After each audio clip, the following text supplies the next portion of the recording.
গতকাল রাত্রে আইএসএফ কর্মীরা খড়িবাড়ি আক্রান্ত হয়েছে, কি এ বিষয়ে কি বলবেন? দেখুন, বিষয়টা আমার কাছে যেটা খবর এসছে, খড়িবাড়ির যে ঘটনা, এটা অত্যন্ত দুঃখের এবং মর্মান্তিক ঘটনা।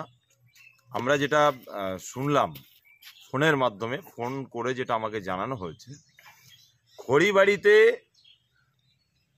একটি মৎস্য কারবার হয়, মাছের বিজনেস হয়।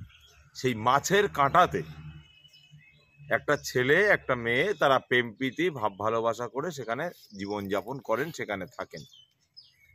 এমন তো অবস্থায় মেয়েটা কোনো চক্রান্তে হোক কিংবা কোনো কারণবশত হোক ছেলেটাকে মার্ডার করে দিয়েছে।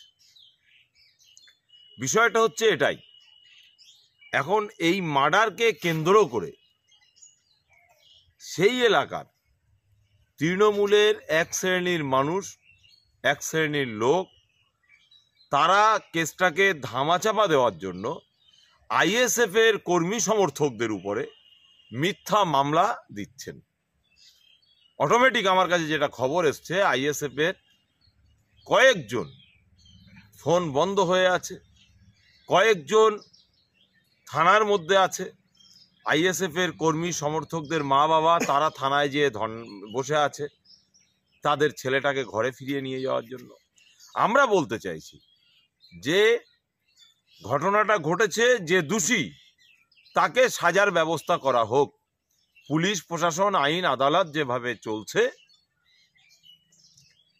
এক পেশে কাজ না করে, কারুর আঙুল হিলনিতে না চলে, তারা সঠিক তদন্ত করুক, যারা দোষী তাদের সাজার ব্যবস্থা করুক, তাদের গ্রেফতার করুক। তাতে বাংলার পুলিশের প্রতি যে তকমা লেগে আছে, যে শাসক দলের দালালি করছে, অন্তত সেই তকমাটা ঘুচবে।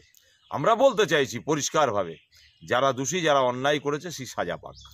ভোট পরবর্তী থেকে এইভাবে কি টিএমসি শাসক দলেরা আইএসএফকে ঘরবন্দি করে দেওয়ার চেষ্টা করছে হুমকি দিয়ে?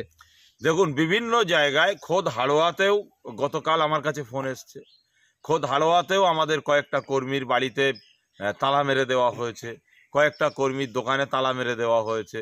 অনেক কর্মী ফোন করছে, আবার বিভিন্ন জায়গায় কথা বলে, প্রশাসনকে বলে, এদিক বিভিন্ন মানুষকে বলে তাদের ছাড়ানোর ব্যবস্থা হচ্ছে।